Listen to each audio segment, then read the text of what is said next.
Bonjour Caroline Galacteros. Bonjour Florian Philippot. Alors, vous êtes géopolitologue, vous êtes présidente d'un think tank qui s'appelle Géopragma. Et on va également revenir dans cet entretien sur une chaîne YouTube que vous avez lancée cette année qui s'appelle Paix et Guerre, avec du contenu extrêmement intéressant, on en parlera. Vous êtes bien connu, je pense, des gens qui regardent cette chaîne, et même au-delà, et notamment connu pour vos analyses géopolitiques toujours très pointues, intéressantes, argumentées, et en même temps qui vous amènent sur certains sujets à être un petit peu en décalage, c'est un euphémisme, avec la doxa médiatique. On parlera d'ailleurs de ce que vous pensez du débat médiatique aujourd'hui dans notre pays sur ces sujets-là. Alors, on va commencer, on va beaucoup parler, bien sûr, vous l'imaginez bien, d'Ukraine et de Russie, d'OTAN. On va parler aussi d'ailleurs de l'arrestation de Pavel Durov, hein, le PDG de Telegram, qui est dans l'actualité brûlante. Alors, on enregistre, il est en garde à vue, qui a été prolongé. D'abord, commençons par ce qui a un peu surpris tout le monde, ce qui a commencé, je crois, à peu près il y a 2 semaines, cette incursion ukrainienne sur le territoire russe, dans l'oblast de Kursk. Euh, alors, je vous ai entendu récemment évoquer dans un entretien, dans une de vos vidéos, je vous cite, hein, le mensonge criminel de certains médias et certains analystes qui parlent de contre-invasion, voilà, d'une Russie qui serait complètement défaite par cette affaire. Alors, on en est où exactement? Et malgré, qu'est-ce que cherchait, à votre avis, l'Ukraine à faire cela, ou derrière l'Ukraine, ceux qui poussent l'Ukraine, qui ont poussé l'Ukraine à cela?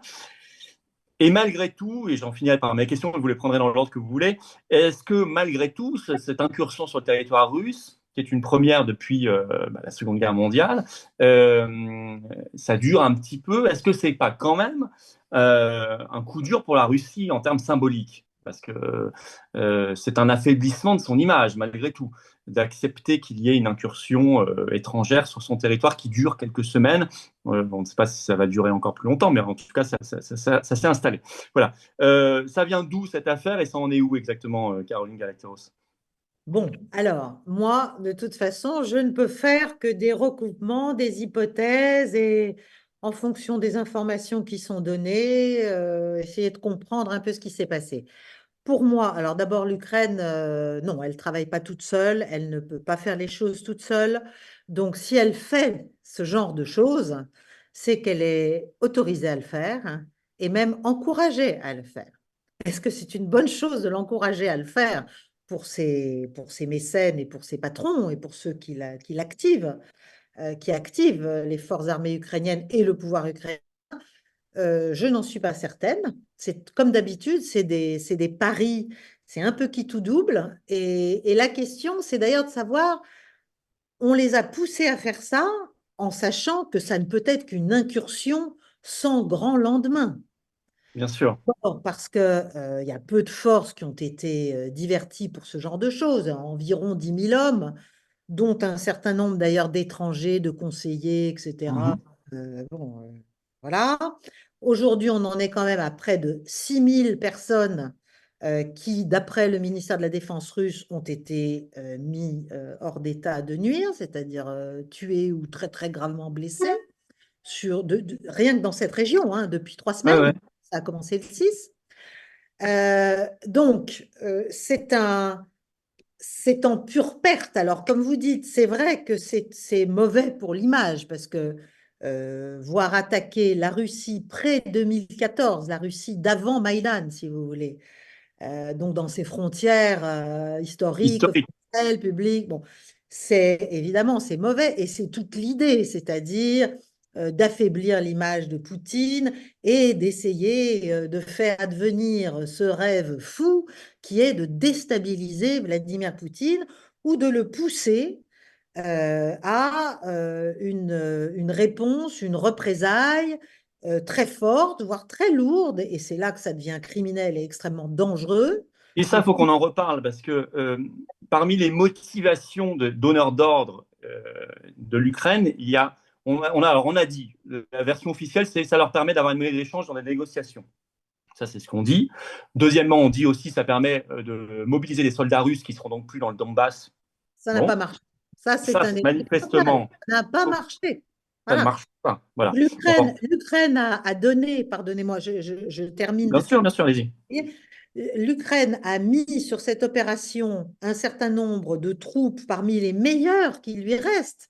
Et il faut savoir que l'Ukraine, elle est en plein shortage, enfin, elle a plus d'hommes, elle a très peu Mhm. d'hommes, en tout cas par rapport à la Russie, c'est sans comparaison. Voilà. Donc, elle a diverti des forces très importantes pour cette opération dont l'objectif est un peu, si vous voulez, c'est un peu le truc du désespoir et à la Mhm. fois l'espèce de coup d'éclat pour montrer à la fois à ses propres forces, à son propre peuple et à ceux qui vous donnent de l'argent et des armes qu'on est capable de faire quelque chose et de faire mal à la Russie et de gêner la Russie et d'embêter Poutine, etc., etc. Parce qu'au plan militaire, je ne pense pas que ce soit, d'ailleurs ça n'a pas été jugé par Moscou, susceptible de faire l'objet ni d'un rappel de réserve supplémentaire, ni de rien du tout, à part les gens qui s'enrôlent chaque jour pour aller défendre ces frontières qui étaient effectivement moins bien défendues que d'autres. Qu'est-ce qui se passe? Poutine ne fait pas sa frappe nucléaire tactique que certains espèrent en Occident. Et ça, c'est du pur délire. Qu'est-ce qu'on veut? On a perdu complètement le nord, l'ouest et le reste, hein, je veux dire. Bon, donc il ne va pas faire ça parce que ça n'est pas jugé. Et encore une fois, on ferait bien de lire les documents officiels russes et notamment la doctrine nucléaire russe. Ce n'est pas jugé comme une menace, même d'ordre conventionnel, sur la survie de l'État ou de la nation russe. Et donc, ça ne justifie pas une frappe même minime, même un coup de semonce, le coup de semonce que beaucoup maintenant, quand même, du côté de l'OTAN, en sont à juger peut-être éventuellement souhaitable, parce que derrière, on imagine que ça isolerait la Russie de faire ça, et que ça la couperait notamment de la Chine, et ça la couperait même d'un certain nombre d'alliés très au-delà, partout. Et c'est ça l'idée. Donc, on est en train de jeter ces malheureux Ukrainiens qui sont déjà juste au bout de leur force humaine, qui sont envoyés, mais qui sont envoyés vraiment au casse-pipe Ouais. pour Mhm. rien, juste pour soit provoquer Poutine et pouvoir justifier derrière une entrée officielle d'un certain nombre de soldats de pays de l'OTAN, pas forcément de l'Alliance elle-même, mais de troupes de pays de l'OTAN. Bon, Mhm. les Lituaniens, les Polonais, pourquoi pas les Français, bon, voilà. Donc, on est en train de continuer dans la fuite en avant parce qu'en fait, militairement, c'est perdu. Mais le problème qu'on a en Occident, c'est que c'est perdu militairement, mais que comme on ne peut pas on ne peut juste pas le supporter. Donc, on essaie de trouver une manière d'expliquer que politiquement, on va y arriver quand même. Et on va faire en sorte que la Russie soit obligée de rendre gorge d'une manière ou d'une autre. C'est du pur délire. C'est-à-dire Oui, que plus ça va, plus militairement, on s'approche d'une capitulation sans condition. Ça va très mal se terminer. Ça va très très mal se terminer chaque jour qui passe. Voilà. alors ça, je vais juste revenir là-dessus, parce que vous dites beaucoup de choses, c'est très intéressant. Donc, l'idée que ça serait un moyen de négocier, d'avoir quelque chose en contrepartie, vous n'y croyez pas trop. Ça n'a pas beaucoup de sens, Et puisque c'est ça, pas jugé stratégique par la Russie, ce qui se passe là. mais Euh, un, c'est pas jugé stratégique. Deux, c'est certainement pas en multipliant les attaques jugées terroristes officiellement par les Russes. Puisque ce sont des attaques, c'est des crimes de guerre, c'est-à-dire c'est des attaques sur des cibles civiles, sur des immeubles d'habitation. Là, ça vient de se reproduire dans la région de Saratov, etc. C'est-à-dire les Ukrainiens tapent maintenant clairement, et depuis longtemps d'ailleurs, à vrai dire, les populations civiles russes pour essayer de les terroriser. Bon, donc, c'est pas ça qui poussera à la négociation, ça c'est c'est pas sûr. ça qui va pousser à la négo. C'est Et sûr. c'est pas non plus de taper sur les centrales nucléaires, comme ça a été aussi l'un des objectifs de l'incursion dans la région de Koursk, et comme c'est toujours le cas depuis plus de 2 ans sur Zaporozhye. C'est-à-dire créer un incident nucléaire au cœur de l'Europe pour ben voilà, avoir une espèce de montée en gamme, soit qui pousse la Russie à réagir très brutalement, soit qui pousse les Européens à juger le désespoir ukrainien digne d'un engagement militaire décisif de leur part. Parce qu'en fait, l'Ukraine toute seule ne peut rien. C'est clair, c'est net, c'est mathématique, c'est indépassable. C'est bon, voilà. Ça, Il c'est n'y a clair que depuis, nous, ça, c'est, y a que nous pour ne pas le comprendre ou pour faire semblant de ne pas le comprendre. ça, c'est clair depuis le début. Alors ça, c'est très important parce que vous l'avez dit plusieurs fois, mais euh, un des buts, vous pensez, de l'opération a été de pousser la Russie à la faute, et Ah, notamment à la faute nucléaire. Donc bien on sûr, en est là. oui, Mais on en si est là. cette faute ne vient pas, ce qui permettrait effectivement de condamner internationalement la Russie, éventuellement de la séparer de la Chine, etc. Quoique j'ai vu que la Chine ce matin était loin de ça, puisqu'elle avait attaqué les États-Unis sur les sanctions contre les entreprises chinoises qui travaillent avec la Russie. Bref, donc on en est loin. Mais ce serait quand même l'objectif. Mais la Russie semble pas tomber dans le panneau. Non. Et vous avez évoqué dans vos vidéos, je vous ai entendu, l'idée de possible, si ça marche pas, on va le faire nous-mêmes. Opération sous faux drapeau. Ça, vous pensez que c'est réellement une possibilité? Je pense, vous savez, Je, alors, d'abord, au plan militaire, tout est toujours étudié, si vous voulez. Mm. Ça marche comme ça. On planifie tout. Il y a tous les scénarios. Alors, ça ne veut pas dire que on planifie généralement ce qui arrive, parce que ce qui arrive, c'est toujours le truc auquel on n'a pas pensé, qu'on n'a pas, bon, bien sûr. Mais quand même, il y a cette idée d'avoir une gamme, un spectre, si vous voulez, de possibilités. Bon. Donc, il faut savoir quand même que l'Ukraine a derrière elle, notamment les Anglais, j'allais dire presque plus que les Américains. Oui, c'est ce que vous dites, ça, que les Anglais ont poussé plus que Washington à Ah cette oui, opération et à la oui. guerre en général. Et à la guerre en général, et depuis longtemps, mais ça, Mhm. c'est même depuis la fin de la Deuxième Guerre mondiale. Enfin, ils sont quand même depuis des décennies derrière tout un tas de cellules dormantes qui ont opéré pendant la guerre froide, qui étaient là, qui attendaient et qui ont été réveillées au début des années 2010, notamment en Ukraine. Puisque l'Ukraine, c'est un endroit géographiquement stratégique du point de vue américain et du point de vue britannique face à la Russie. Brzezinski le disait très bien. Hein, sans l'Ukraine, il n'y a Le grand plus de échiquier, Russie. oui. Mais oui, la Russie, c'est vraiment, c'est fondamental.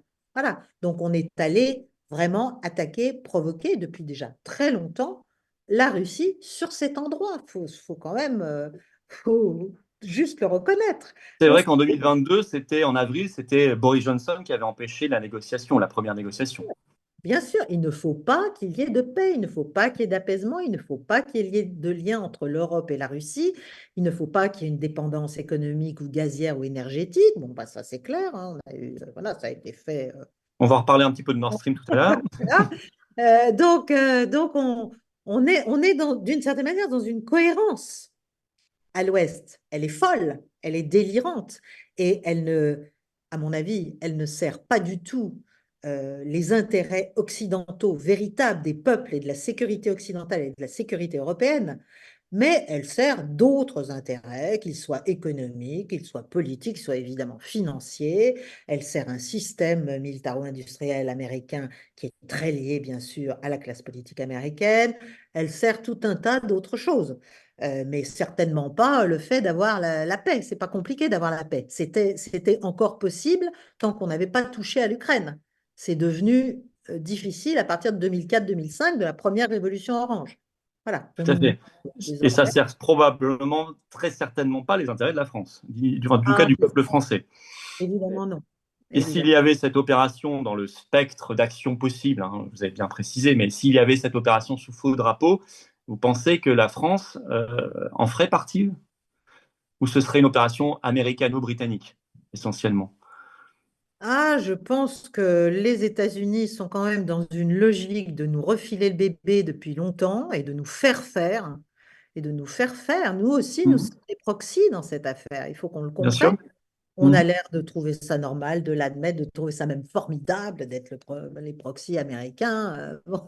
Mais c'est un fait. C'est-à-dire, il y a une manière de mettre les Européens en situation de devoir agir. Bon, que ce soit via l'OTAN, via l'UE, via voilà, on continue à faire en sorte qu'il y ait un problème qui est de plus en plus européen. Ah, On a ah, vu quand Orban effectivement a voulu faire sa tournée pour la paix là, au début de la présidence hongroise en juillet, Ursula von der Leyen et Charles Michel, d'ailleurs, le fustigeait en parlant de la tentation de l'apaisement. Le mot était quand même assez significatif. Ah non, mais on est c'est schizophrénique, c'est-à-dire l'Europe qui a été faite pour la paix, Mmh. hein, quand même, parce que bon, elle a été faite, ok, pour les États-Unis, très bien, bon, tout ça on le En tout cas, on sait. nous a dit que c'était la paix. Ouais. Ouais. Voilà, on nous a dit, et ça a été malgré tout le cas, y compris pendant la guerre froide. Bon, il y avait bien sûr tout un tas de conflits, mais c'était des conflits indirects. Ça ne touchait pas finalement jusqu'à la fin de l'URSS, ça ne touchait pas le sol européen lui-même au sens large. Bon, Mmh. on a eu les Balkans, etc. Après, ça a commencé, le délitement a commencé. Mais on est dans un renversement complet, c'est-à-dire on nous explique que l'apaisement, c'est mal. La paix, c'est mal. La guerre, c'est évidemment le plus juste. C'est évidemment ça qui va nous apporter, je ne sais pas quoi d'ailleurs, parce qu'on n'ose pas nous expliquer que ça va nous apporter la sécurité. On nous prépare juste désormais à un affrontement long, douloureux, qui va faire oublier ou justifier d'ailleurs l'incurie économique et financière globale du continent, sa mise, j'allais dire, sous la tutelle encore plus visible et jugée indispensable de l'économie américaine elle-même mal en point. Bien sûr. Je veux dire, donc, et on nous coupe, en fait, on nous vend comment dirais-je, indéfendable l'idée de se projeter vers le pôle de développement du monde, c'est-à-dire vers l'Eurasie, dont Mmh. nous sommes pourtant un bout géographique. Je veux dire, Mmh. c'est complètement délirant. L'idéologie a pris le pas sur toute réflexion élémentaire. Je parle même pas de la France, là, même au sens de l'UE, Mmh. sur toute réflexion élémentaire géopolitique qui ne signifie pas l'alignement, qui ne signifie pas l'allégeance, qui ne signifie pas d'aller s'en remettre à Moscou ou à Pékin ou à je ne sais qui, Bien mais sûr. juste de voir un peu le monde véritable, le monde, déjà de regarder une carte. Hein, ça serait bien de Comment vous regarder. jugez d'ailleurs, alors à ce moment-là, ce qui se passe en Allemagne en ce moment? Est-ce que c'est significatif la réduction? Alors, c'est justifié par des problèmes budgétaires, hein, mais c'est quand même une réduction massive de l'aide financière à l'Ukraine, puisqu'ils vont diviser par deux dans le budget 2025 et une perspective de baisse, sont-ils précisés encore après? Est-ce que vous jugez que l'Allemagne prend un petit peu cette distance avec cette folie? Est-ce que vous pensez que c'est un petit peu lié quand même? Ils ont un peu mal pris quand même le sabotage de Nord Stream qui les concerne en premier. Comment vous estimez la position allemande actuelle qui n'a pas plu, hein, on a vu des articles en France très fâchés de la réduction financière du soutien allemand à l'Ukraine. Alors, d'abord, je pense qu'en Allemagne, il faut comprendre que l'industrie allemande est en capilotade, quoi, c'est un désastre. L'exemple, totalement. Elle ne vit pas sans le gaz russe, quoi. Faut être juste, c'est le b à bas, quoi. Bon. Donc maintenant, elle a le GNL américain, elle a tout ce qu'on veut, etc. Bon, enfin, l'économie et donc la société, l'équilibre social de l'Allemagne est dans un état dramatique. Les Américains ont cherché donc à reprendre en fait l'Allemagne en main, le contrôle, parce que le lien avec cette énergie à bas coût russe, bon, la rendait plus forte. Bon. Donc qu'est-ce qu'ils Mhm. font? Ils la reprennent sous contrôle strict, étroit, via Nord Stream. Ils la font collaborer sur fond de rivalité, mais ils la font collaborer de fait de plus en plus avec la Pologne. Mhm. Bon. Et que se passe-t-il? Les industriels allemands, eux, qui sont des gens, j'allais dire, pragmatiques, hein, eux, ils ne sont pas dans le j'obéis parce que j'ai pas le choix, parce qu'on me tient, parce que si, parce que ça. Ils ont juste des usines et des problèmes assez concrets, n'est-ce pas? Donc, je pense que c'est pour ça qu'une femme comme, je ne sais jamais dire son nom, Wagenknecht, Oui, j'ai le même problème que vous, mais je vois très bien de qui vous parlez. voilà, donc, qui est en fait la gauche, mais la gauche On un peu précisera en radicale, commentaire son nom, je le précise. Sarah Wagenknecht. Voilà. Oui, c'est une. On mettra son nom en commentaire après Et parce que puis, ça me tape trois aussi. fois, ça va venir. Donc, cette femme-là, qui est une jeune encore, qui est, bon, qui a compris probablement et qui doit être en train, à mon avis, d'avoir des soutiens qui sont très au-delà. de la gauche allemande, si vous voulez. Mhm. Elle a une vision en fait beaucoup plus réaliste, beaucoup plus pragmatique, d'après ce que je comprends. Mhm. Et elle commence à expliquer que, bah ouais, s'il faudrait peut-être arrêter ce délire, en fait.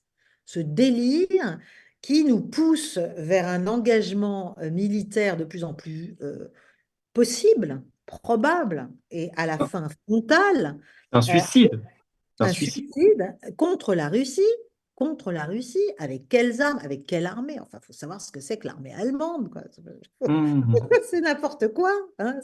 Enfin, je ne dis pas que l'armée allemande, c'est n'importe quoi, mais c'est picrochelin, quoi. C'est un truc, c'est pas possible. En plus, une armée syndiquée.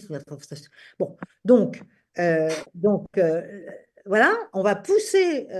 Donc, elle est contre ça. Et donc, de ce point de vue-là, plus les Ukrainiens se plantent sur le terrain et plus j'allais dire, l'échec militaire global, qui ne tient pas encore une fois au manque de courage ou de compétence des Ouais. soldats ukrainiens et même de certains de leurs chefs. Ça ne tient pas à ça.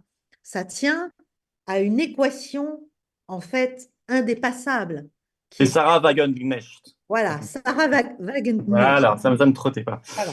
Bon.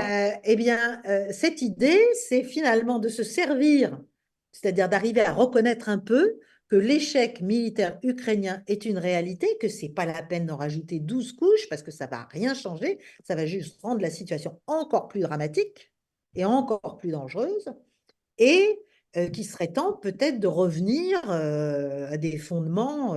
Donc, si vous voulez, pour moi, la lutte politique allemande interne entre les partis allemands, entre la CDU, les libéraux, les FDP, bon, et la gauche, et la SPD, enfin, et puis elle, avec son nouveau parti, va peut-être permettre à l'Allemagne de trouver une forme de moyen ou de prétexte pour ne pas se laisser, j'allais dire, Engloutir dans le délire. engloutir, voilà, engloutir dans cet aventurisme qui est voulu quand même essentiellement par Washington et Londres, et auquel nous nous prêtons avec une légèreté qui me semble folle.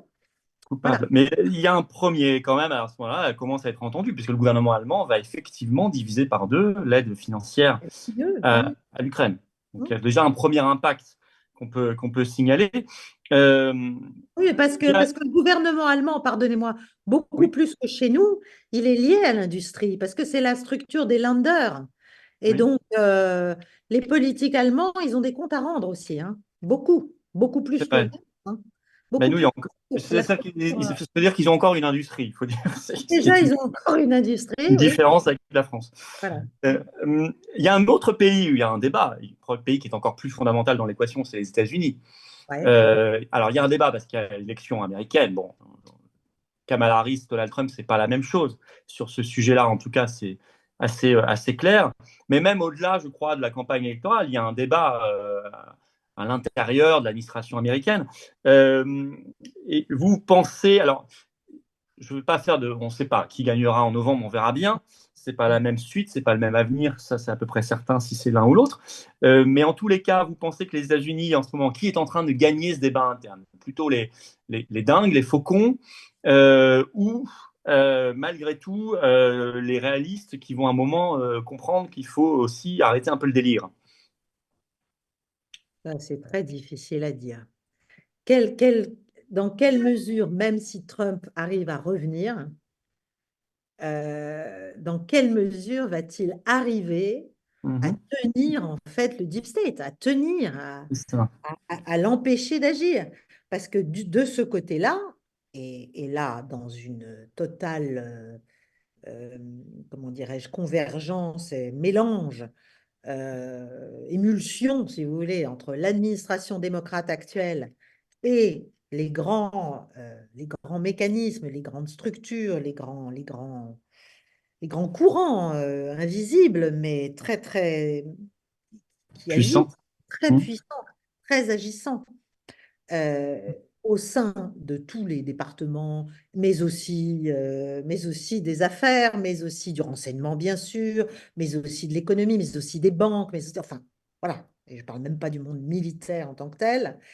Euh, euh, est-ce que tout ça, Trump va arriver à les tenir et à leur expliquer, en fait, à trouver, j'allais dire, l'alchimie, la formule de l'alchimie, c'est-à-dire, euh, vous allez pouvoir continuer, et l'économie américaine qui fonctionne par la guerre, il faut quand même pas l'oublier, fonctionne pas par la paix. La paix, c'est le discours. La réalité, c'est la guerre, c'est la déstabilisation. Donc, Permanente. euh, vous allez, ben oui, donc vous allez pouvoir, on va pouvoir continuer, on va pouvoir redorer notre blason, on va pouvoir reprendre notre hégémonie, on va pouvoir reprendre notre préséance, etc. Mais pas forcément en mettant à feu et à sang toute l'Europe. Au contraire, on va faire essentiellement du business in fine avec tout le monde.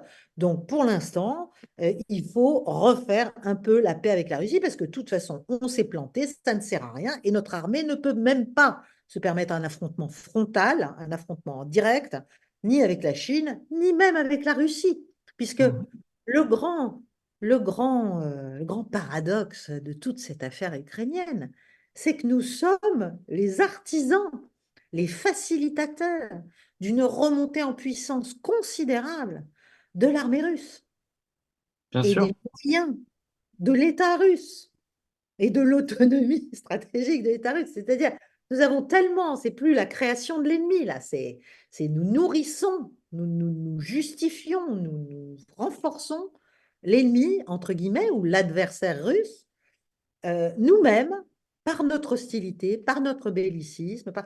Voilà, donc c'est dingue, mais c'est comme Et on a ça. renforcé les liens entre les BRICS, entre la Ah ben, Chine, la Russie.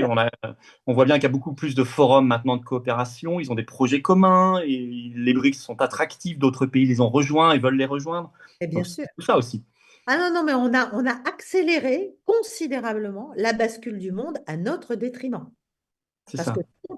tant qu'on reste collé comme une moule à son rocher à Washington, C'est à euh, notre détriment. on perd, eh oui, on perd toute capacité autonome de manœuvre, de mouvement, simplement même sans manœuvrer, juste bouger, n'est-ce pas? Bouger vis-à-vis du reste du monde. On voit ce qui se passe pour nous en Afrique, on voit ce qui se Bien sûr. passe partout. Enfin, je veux dire, partout, tout, effectivement, comme vous dites, les cénacles se renforcent, la structuration, l'intégration des BRICS et au-delà des BRICS, autour des BRICS, Mhm. euh, de, de, de, de, de l'Organisation de coopération de Shanghai, de Mhm. l'Organisation du traité de sécurité collective, de l'Union économique eurasiatique, enfin tout ça, et plus les structures financières, plus tout ça est en train de se coaguler très sérieusement à partir d'une posture de refus et presque un peu de dégoût de ce que fait l'Occident. Un, il C'est veut pas que exactement. Tout à le reste fait. du monde existe. Et deux, il s'imagine qu'il va pouvoir encore nous mettre la pâtée. Ben non, c'est plus possible. Voilà, c'est plus possible. Je retiens le mot, l'expression que vous avez employée, la bascule du monde. C'est exactement ce qu'on est en train de vivre. Et pour l'instant, on est en train de l'organiser à notre détriment. Mais on va Et, voir si c'est inéluctable. Juste pour résumer sur les États-Unis, si Kamala Harris l'emporte, ce sera la politique de l'État profond, la guerre. ouais, Si je me trompe pas dans le résumé, hein, de ce que vous ouais, dites. Si c'est Trump, c'est pas gagné non plus parce qu'il va falloir que, au moins, il y aura une intention de paix, surtout qu'il a le soutien de Kennedy Junior, ce qui est ouais. intéressant, très intéressant de ce point de vue-là. Mais ce sera une lutte permanente. Ce sera une lutte permanente. Ce sera une lutte permanente et je pense que tout ce qui se passe en Ukraine et tout ce qui est décidé, et tout ce qui est envisagé, même les scénarios les plus délirants, les options les plus délirantes sont aussi, il y a une espèce d'excitation, si vous voulez, un peu de la fin des haricots, quoi, où on se dit, c'est le moment de lui coller des patates chaudes ou des pavés brûlants sous ses pieds, parce que si jamais il revient au pouvoir, faut qu'il soit coincé d'une certaine Mais manière, c'est ça. y On accélère compris. on accélère avant la présidentielle. Voilà. Donc, et ça, c'est ça, bah, quand on voit l'été qu'on a eu, voilà, Oui, ça bien se voit sûr. clairement. Et la France, là-dedans, euh, qui suit Ouais, complètement, hein, on le voit bien avec Macron, c'est évident, est complètement collé à l'Union européenne. D'ailleurs, Macron emmène Ursula von der Leyen dès qu'il fait un voyage maintenant, ou dès qu'il reçoit quelqu'un et Ursula est là. On se souvient de Xi Jinping il n'y a pas très longtemps, Ursula qui était à l'Élysée, quand il est allé là-bas aussi. Pareil. alors qu'on pourrait imaginer, euh, de par sa position outre-mer, par exemple, je rappelle que la première frontière terrestre de la France, c'est le Brésil, qui est dans les BRICS. Euh, on pourrait imaginer que cette bascule du monde, elle pourrait au contraire en tirer profit si elle avait une posture d'ouverture et de dialogue. Elle serait peut-être justement un des pays les mieux placés pour cela. Enfin, je ne sais pas ce que vous en pensez, mais Ah, mais, pour nous, cette bascule du monde pourrait être une chance, ah, mais moi, j'en suis convaincue. J'en suis convaincue, mais il faut complètement changer de posture. complètement. Il faut redécouvrir l'idée de ce que c'est qu'un pays souverain, un peu, voilà, ou au moins, si on ne veut pas parler de souveraineté, au moins de singularité assumée. Voilà. Mhm. C'est-à-dire de comprendre que nous avons encore, plus pour très longtemps, quelques atouts, et qu'au lieu de les brader contre on ne sait pas quoi, parce que moi Pour je vous, pense c'est quoi nos atouts principaux aujourd'hui? ah ben, nos atouts principaux, d'abord on est une puissance nucléaire, Mhm. ensuite on a toujours notre siège de membre permanent au Conseil de sécurité, Pour on a combien de temps? toujours le deuxième domaine maritime au monde, on a toujours en dépit du désamour que nous inspirons aujourd'hui et vraiment de l'écœurement que nous inspirons en Afrique, il y a toujours, à mon avis, et moi, tous les gens avec lesquels je peux parler, y compris là-bas, sur ce continent, etc., le disent, il y a toujours un besoin, une envie de retrouver, de rétablir quelque chose avec la France, mais il faut en changer les bases totalement. En Afrique, vous voulez dire? En Afrique, oui, oui, je parle de Oui. l'Afrique. Nous pouvons avoir sur la sécurité en Europe, mais le problème, c'est qu'on gâche toutes les occasions systématiquement, méthodiquement. Mais on ne les prend pas, voire carrément, on les tourne de manière négative. Nous devrions être à la manœuvre depuis le début, mais on peut encore le faire sur la paix sur le continent européen. Toute la sécurité européenne est en morceaux, à l'initiative non pas russe, mais américaine, depuis des années. Donc, il faut tout reprendre. Et ça, bien sûr, on n'est pas les États-Unis, et on sait très bien que c'est avec Washington que Moscou veut discuter, c'est pas avec Paris. Bon, mais il est évident que la France pourrait, en Europe, avoir un rôle considérable qui lui permettrait de renforcer ses positions relatives, ne serait-ce que vis-à-vis de l'Allemagne, ne serait-ce que vis-à-vis de la Pologne, ne serait-ce que vis-à-vis de l'Italie, qui est infiniment plus pragmatique que nous, à tous les plans et dans tous les domaines et partout dans le monde. Donc, pourquoi pourquoi est-ce qu'on a ce goût, cette envie tellement forte de nous dissoudre? C'est absolument délirant, ce goût de la dissolution, quoi. Ça, tous les sens du terme. Ouais, Mais est-ce ouais, que, est-ce que vous pensez que le peuple français a ses réserves suffisantes pour exprimer cette envie de singularité ou de souveraineté, de changer de voie? Est-ce oui, mais qu'il a ses réserves? moi, j'en suis convaincue. Il faut juste qu'on arrête de lui expliquer qu'il est petit, faible, Voilà. rien, et qu'il ne peut rien, et que c'est comme ça, et qu'en plus, c'est le progrès, n'est-ce pas? C'est déjà pas mal de le penser, parce que sinon, ce serait foutu complètement. Ah non, Si, non, non, mais moi, je pense que rien n'est foutu, rien n'est foutu. Mais il faut oser, mais oser massivement, quoi. Il faut se désinhiber complètement. Il faut arrêter de tout inverser, c'est-à-dire de vendre la suggestion comme de la liberté, de hmm, vendre. Enfin, tout est inversé, tout est inversé. C'est pire que c'est Orwell, quoi. On vit dans Orwell. Et c'est c'est le cas ça. sur la communication, c'est le cas sur la liberté d'expression, c'est le cas sur tout. C'est délirant. Ben, il y a C'est un sujet d'ailleurs, liberté d'expression, où la France probablement a de nouveau envoyé une image pas terrible au monde. C'est même le monde a dit c'est une première mondiale, hein, et ça l'est. C'est l'arrestation dès qu'il a mis le pied en France au Bourget de Pavel Durov, donc le fondateur et PDG du réseau Telegram, qui a presque 1 milliard d'utilisateurs sur Terre. Euh, alors Pavel Durov, il a trois nationalités. Il est russe, émirati, français. Le français, on ne sait pas très bien pourquoi. Peut-être que vous savez, c'est non. assez récent, mais bon, oui, voilà, j'ai pas vu d'explication très convaincante là-dessus. C'est un peu une bizarrerie. En tous les cas, est-ce que vous pensez, alors un, qu'est-ce que vous pensez sur le fond vis-à-vis de la liberté d'expression de cette affaire, mais deux, parce qu'on voit qu'il y a beaucoup d'attaques récemment, hein, les attaques de Thierry Breton contre X, enfin il y a tout un contexte.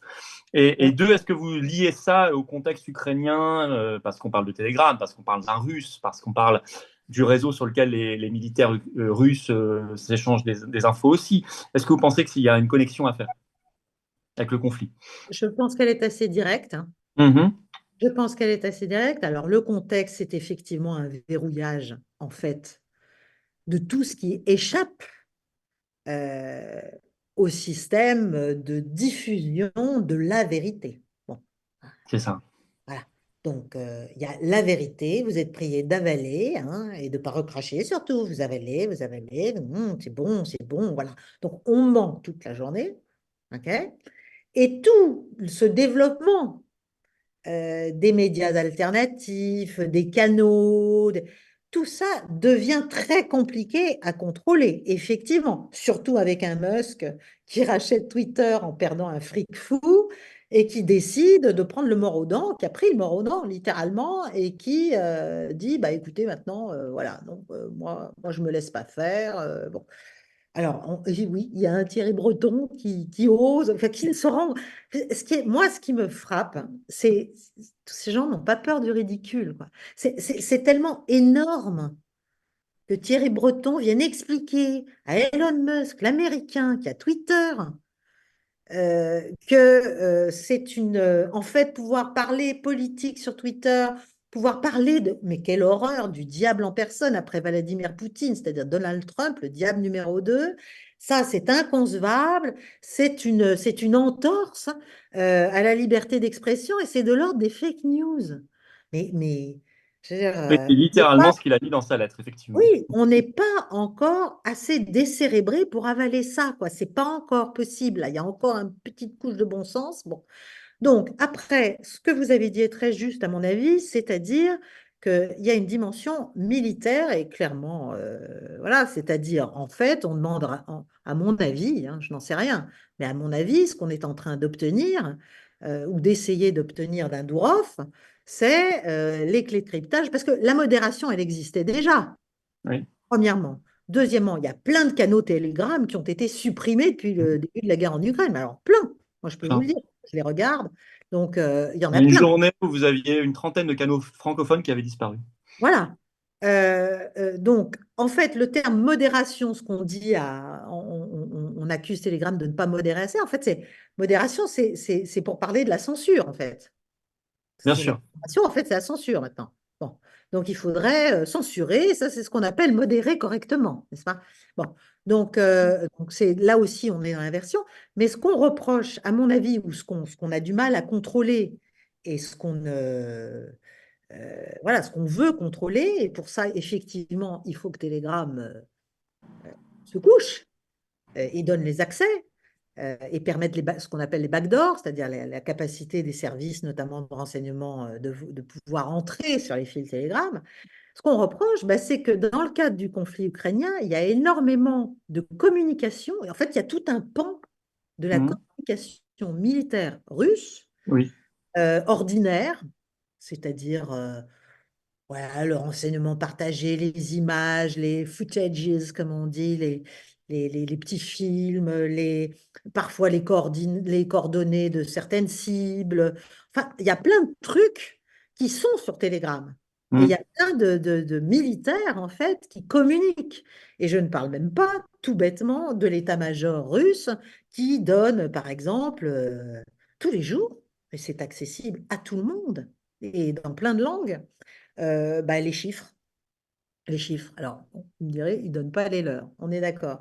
Mais ils donnent les chiffres de ce qu'ils ont soi-disant détruit du côté ukrainien.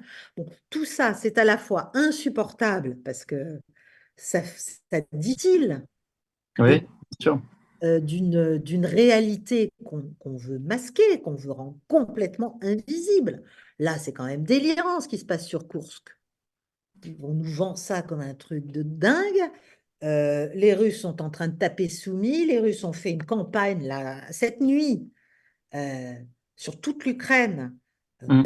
Personne n'en parle. Enfin, je veux dire, on est dans un mensonge très très lourd pour continuer à faire admettre cette guerre et l'argent qu'elle nous coûte et cette hostilité rance, rassie, indécrottable face à la Russie.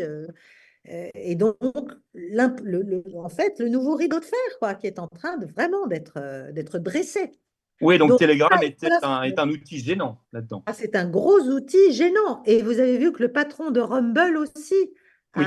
a annoncé que lui aussi, il avait été, comment dirais-je, prévenu, ou plutôt Bah, il a quitté le continent européen. menacé, voilà, et que la France aussi lui en voulait, etc. Donc la France l'a agi clairement parce qu'on probablement lui a demandé de le faire. Oui, c'est ce que j'allais vous demander. C'est une décision de vraiment de la justice française, là, parce qu'il était Non, sur le fichier des personnes recherchées, ou c'est beaucoup plus haut et politique. non, Et mais ça il n'y fait a pas pas de... Non, Macron. non. À ce niveau-là, je ne vois pas la justice française. Non, Moi non plus, je vous le dis. non. En revanche, voilà, oui, il s'agit, alors on l'accuse de tout, de pédophilie, de tout. Et 20 ans de prison, il risque, hein. Voilà, bon, donc ça, c'est clairement, c'est des mesures d'intimidation. C'est éminemment politique. Bon.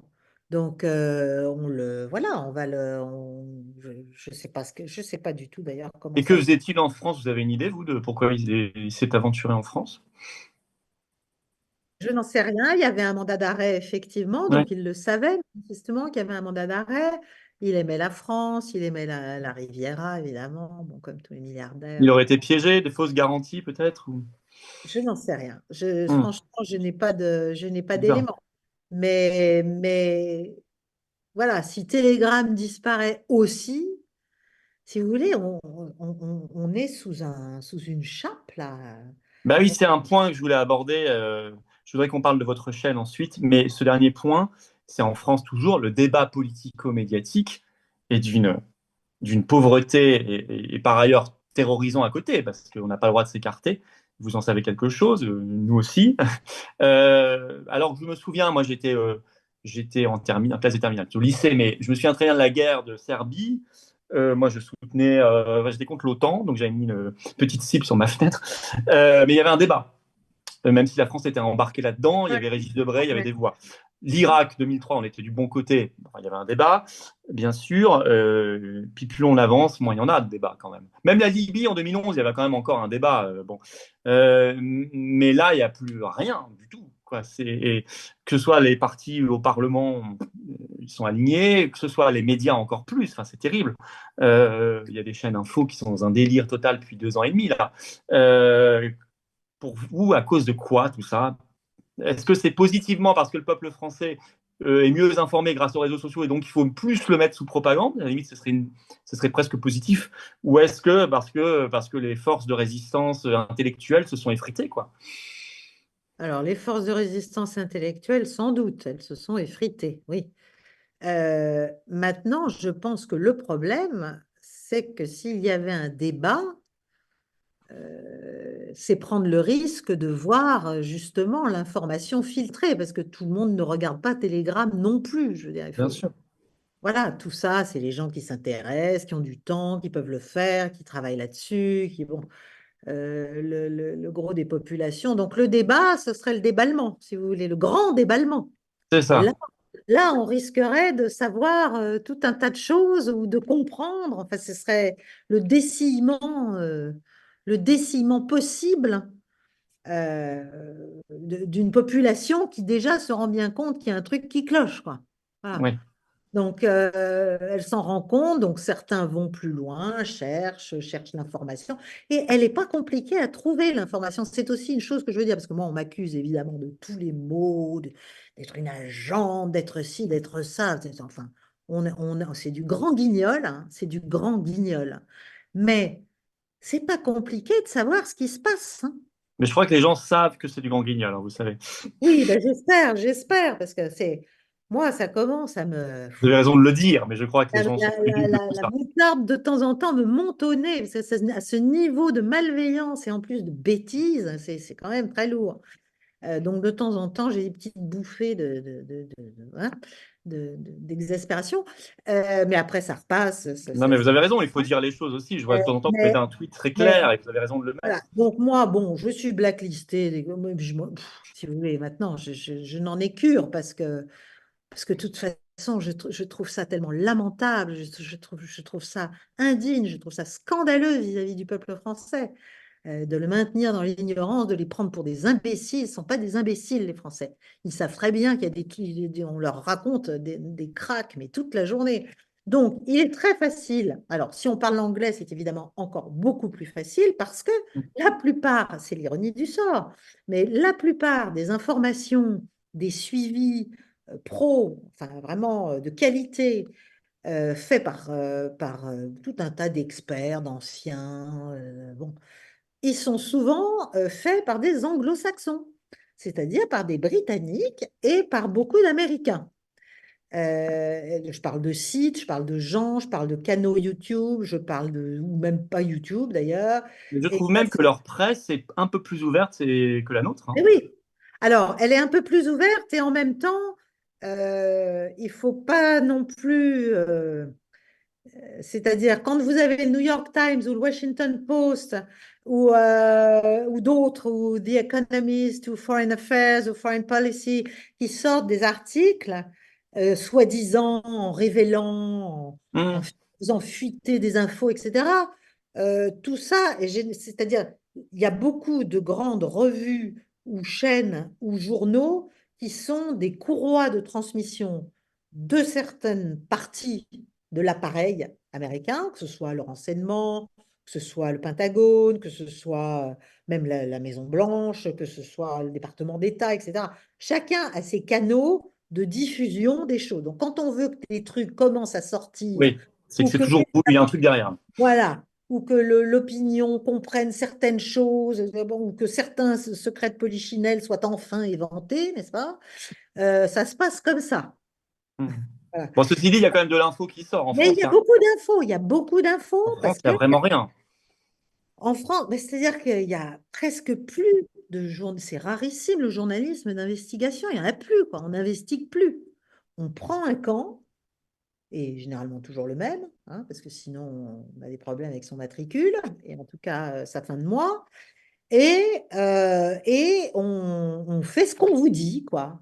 Mais vous savez, dans les Balkans, dont je me suis occupée, moi, quand j'ai commencé à travailler, donc dans les début des années 90, nous, on avait, là où je travaillais, on ne parlait pas avec les journalistes, on avait interdiction, etc. Mais un jour, j'ai eu l'occasion et la permission de parler avec un journaliste dont je tairai le nom, d'un grand quotidien français, et qui était très versé sur les Balkans. À l'époque, il traitait des Balkans, etc. Et moi, je lui ai dit, mais enfin, je ne comprends pas parce que entre ce que j'ai comme information dans l'endroit où je travaille et ce que je lis dans votre journal, il y a- enfin, je sais pas, j'ai l'impression qu'on ne parle pas du même pays, quoi, ou Hmm. pas de la même guerre, pas du même jour, enfin, je ne sais pas. Bon, il y a un truc, il y a une dissonance lourde.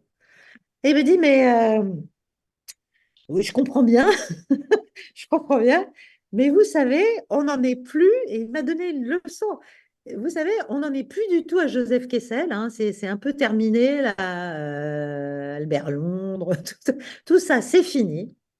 Les envoyés spéciaux sur les théâtres de guerre ne sont plus, là on est en 93, hein, ne sont plus des gens qui vont faire leur enquête, leur truc, etc., et puis qui envoient leur écriture, leur papier, leur truc par téléx, par machin, ou aujourd'hui même par ordinateur. C'était le tout début, 93. Mhm. Ça ne se passe pas du tout comme ça. Le matin, on prend notre téléphone, on appelle la rédaction et on a la ligne éditoriale. Bon. Et le scoop, c'est plus de dire un truc que personne ne sait, que personne n'a vu, n'a compris, une personne qu'on n'a pas rencontrée, que les autres ne connaissent pas. Non, non, c'est pas du tout ça. C'est dans la ligne éditoriale, qui est elle-même éminemment politique, qui tient compte de tout un tas d'autres facteurs qui n'ont rien à voir avec ce qui se passe sur ce territoire de guerre, théâtre de guerre. Dans cette ligne-là, d'en savoir un tout petit peu plus que les autres qui vont dire grosso modo la même chose, Dans la ligne. dans la ligne. La ligne est globale, elle est au-delà de celle d'un seul journal. Voilà, Ah, c'est déjà le narratif, c'est les ancêtres du narratif, comme on c'est dit aujourd'hui. ça. Hein. Ça, c'est en 93. Donc, ça a dû C'était en s'aggraver. 93. Et donc, notre job, c'est ça. Voilà, c'est tout. Bon. Oui, on imagine que ça s'est bien aggravé depuis. Voilà, et bon, ça Non, mais c'est veut pas intéressant. dire Bah, vous, qu'il n'y a vous pas, faites justement. Oui, je vous en prie. il y a pas encore de très bons journalistes, toute la profession. Au contraire, il y a des gens très très bien encore. Mais ceux-là, ils vivent des temps difficiles, difficiles, parce qu'ils sont obligés d'être en dissonance totale entre, un, ce qu'ils ont appris à faire et ce qu'on leur demande de faire, et deux, ce qu'ils comprennent, ce qu'ils savent, parce qu'ils ont recoupé, parce qu'à l'époque, c'était un vrai travail. Et ce qu'on leur demande de ressucer de l'AFP, du machin, du truc, les sujets interdits, les invités interdits, les trucs. Ah. Et tout ça, après, ça pérore en des heures sur LCI en expliquant, soi-disant, ce qui se passe sur le théâtre ukrainien. Il y a eu récemment, là, sur Koursk, il y a eu un truc extraordinaire. Il y a eu une journaliste qui était envoyée spéciale Oui, et sur qui a LCI. osé, qui a osé dire des choses basiques, des choses évidentes, des choses de Oui. l'observation, des choses qu'on lui avait dites, que les forces ukrainiennes lui avaient dites, que des citoyens ukrainiens de la région de Kursk lui avaient dites, des trucs. Bon. Et là, il y a eu un. On lui a dit merci, merci. Il y Bon. a eu un embarras sur le plateau. Ah, mais non, mais Un voilà. silence gêné. Bon. Donc, on a un vrai problème. Je ne On sais a pas un si on la verra encore beaucoup. Donc, j'espère, mais je ne suis pas sûre. alors vous, vous faites justement, et on finira par là, vous faites le travail inverse, vous donnez de l'analyse sur votre chaîne YouTube Paix et Guerre. On la Oui, mettra en lien oui, sous la c'est gentil, vidéo, volontiers. bien Mais sûr. écoutez, bon, c'est un petit canal. Bah, c'est quoi Euh, alors? Et Alors, faut s'abonner, il faut que les gens s'abonnent, je le dis au passage. il faut s'abonner. On peut s'abonner tout simplement en mettant s'abonner et en S'abonner. mettant sur la petite cloche. Et puis à l'intérieur de la chaîne, donc il y a des contenus que je Ouais. fais chaque semaine. Et à l'intérieur, depuis cet été, j'ai créé un truc qui s'appelle le Cercle Paix et Guerre, qui est Ouais. là sur abonnement, mais très, très Mhm. modeste financièrement, où je propose d'autres contenus en plus, bah, parce que voilà, il faut que ça se développe, il faut que j'ai les moyens de le faire. Et pour l'instant, je ne les ai pas vraiment. Ça n'est que YouTube, hein, c'est pas, et je Et ça, parle les pas. gens ont l'info pour votre cercle, les gens ont l'info sur la chaîne, ils pourront Oui, s'abonner oui, aussi. tout est dessus. Il suffit d'aller D'accord. sur Paix et Guerre par Caroline Galacteros ou Paix et Guerre même. Vous Et on mettra en lien de toute façon sous la vidéo en description. fait volontiers. Donc ça, c'est simplement, moi je suis pas du tout une journaliste. J'ai jamais été journaliste de ma vie. J'ai été dans les médias, mais je ne suis pas journaliste, je suis analyste. Bon, Mhm. c'est ça qu'on m'accuse de tous les mots, parce qu'en fait, moi, je m'intéresse à toutes les informations de tous les bords, de tous les gens, pour essayer de comprendre. Donc, c'est une démarche un peu enfin, stricte. Mais tous les gens qui ont travaillé un peu comme moi dans des organismes d'État, etc., on a tous la même manière de réfléchir, hein. Bon, on a été formés comme ça. C'est le complexe d'Obélix, on est tombé dedans. Bon, moi, très jeune, voilà. Donc, la potion magique de l'analyse sérieuse et pragmatique. Et donc, sur cette chaîne, j'essaie d'expliquer, de choisir. Donc, je fais des choix. C'est pour ça aussi que j'ai fait le cercle pour pouvoir faire d'autres choix, en parler de plus de choses. Je fais des choix sur ce qui se passe chaque semaine dans le monde, mais évidemment, là, il y a quand même deux théâtres de fond qui nous concernent assez directement, qui sont l'Ukraine et le Moyen-Orient. Donc, c'est vrai que c'est un peu, voilà, j'essaie de suivre un peu ce qui se passe et d'expliquer un peu le dessous des cartes selon moi. Ça n'est que, voilà, hein, c'est pas. On a beau m'appeler Madame Soleil, je ne suis pas Madame Soleil. Euh, et on le fait d'ailleurs méchamment de manière critique, mais voilà. Donc j'essaie d'expliquer chaque semaine à mes auditeurs. On est déjà 85 000, je crois. Donc Ouais, il y a un besoin. Il y a manifestement un bien besoin. sûr. J'ai beaucoup hésité à faire ça. J'ai trop attendu. J'aurais dû le faire plus tôt. Bref. Mais je l'ai fait. Voilà, ça y est, c'est parti.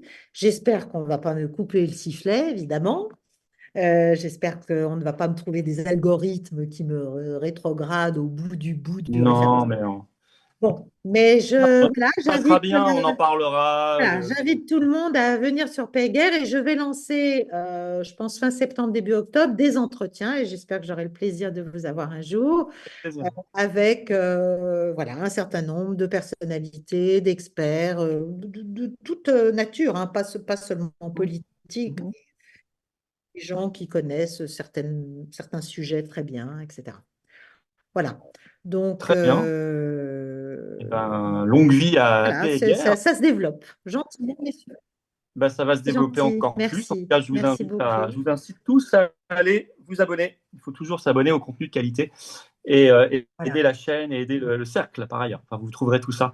Moi-même, je suis allé voir une de vos vidéos récentes hier et c'est effectivement de très grande qualité.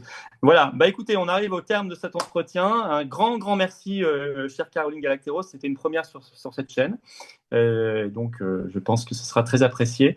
Et puis, nous suivrons avec intérêt toutes vos analyses, bien évidemment. Et puis, peut-être un jour sur votre chaîne ou ici, vous êtes la bienvenue quand vous voulez. On reprendra le dialogue sur cette crise et sur les autres. Merci beaucoup, Caroline. Bonne Merci Florent. journée. Au revoir. Au revoir. Voilà, je suis très heureux d'avoir reçu pour la première fois sur cette chaîne Caroline Galacteros, qui est vraiment connue, et ça s'est démontré encore dans cet entretien, pour la finesse, la justesse de ses analyses géopolitiques. Ici, nous avons parlé bien sûr de l'Ukraine, de la Russie, de l'OTAN, de l'Union européenne. Il faut quitter toutes les deux, mais également, vous avez vu la politique américaine, de l'Allemagne, du Royaume-Uni, de la France, beaucoup de la qualité très faible du débat politique, médiatique français et de ce qu'il faut faire. Cet entretien, je le juge très important. Merci de le partager. Pour ça, de vous abonner à cette chaîne YouTube. Il suffit de cliquer sur le petit bouton s'abonner. En dessous, c'est un clic gratuit pour vous. Vous êtes abonné ou réabonné à la chaîne et hop, les vidéos circulent mieux, plus facilement. Merci pour cela. Merci à vous. Et puis, vous savez, là, on parle de paix et de guerre, de sujets sérieux. Macron qui nous entraîne vers sa guerre contre la Russie, c'est une folie. Qui nous fait dilapider des milliards, c'est une folie, sans débat, sans autorisation. C'est un motif parmi tant d'autres de destitution. Pour la première fois, une motion parlementaire arrive, déclenchant l'article 68 de la Constitution pour sa destitution au Parlement français. Il faut que nous fassions une pression sur chaque député, chaque parti. Et c'est pour ça que les patriotes prennent leurs responsabilités et vous appellent à descendre massivement dans la rue. La grande manif nationale pour la destitution de Macron, c'est ce samedi 31 août. Rendez-vous à Paris, 15h, place d'Enfer Rochereau. Vous avez bien noté. Faites savoir, ramenez du monde, organisez-vous. Il va y avoir un monde fou. Ramenez les drapeaux français si vous le pouvez. Je vous attends. C'est parfaitement sécurisé, ouvert à tous, comme vous le savez. Je vous attends très nombreux. 31 août ce samedi, 15h, place d'Enfer Rochereau à Paris. La veille, le vendredi 30 août à 19h, on est en direct sur cette chaîne, soyez là. Toutes vos questions en direct, sans tabou, vous le savez. Mais alors, il y a une actualité. Pavel Durov, la situation française, le gouvernement, la situation internationale, l'Union européenne, le Frexit, tout ça, l'élection américaine. Bref, soyez là. Je prendrai toutes vos questions que je découvrirai en direct à 19h sur cette chaîne en direct, notre grand direct ce vendredi 30 août, bien sûr. Et puis les assises de la souveraineté, c'est toujours ouvert pour s'inscrire. C'est le 14 septembre. C'est le plus grand événement souverainiste jamais organisé en France. Le lien pour s'inscrire est sous la vidéo en description, vous le savez, comme la pétition destitution, d'ailleurs, que vous pouvez signer et relayer. Et ce qui couronne tout ça, c'est que je vous attends, patriotes, j'ai besoin de vous. Voilà.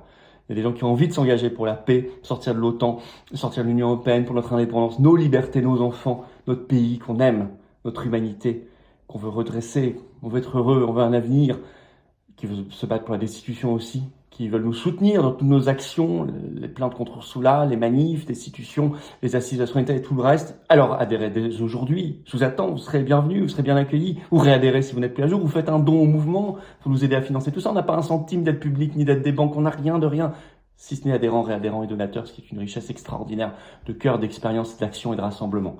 Vous choisissez votre degré d'engagement, vous êtes le bienvenu en tout cas. Comment on fait pour adhérer, réadhérer? C'est le premier lien sous la vidéo en description. Dès maintenant, ce lien est également en commentaire épinglé, une petite fiche sur l'écran maintenant et dans quelques secondes, un lien sur l'écran. Choisissez faire un don au mouvement, c'est le deuxième lien sous la vidéo en description. Tous les liens sont par ailleurs sur notre site, les-patriotes.fr et tout est défiscalisé aux 2/3 de vos impôts. Ça fait baisser massivement vos impôts que d'adhérer, réadhérer ou faire un don au mouvement. Profitez-en. Ne donnez pas ça à n'importe qui, au gouvernement qui en fera n'importe quoi. Bienvenue en tout cas et bravo aux donateurs, aux réadhérents, bienvenue aux nouveaux adhérents patriotes. Vive la France!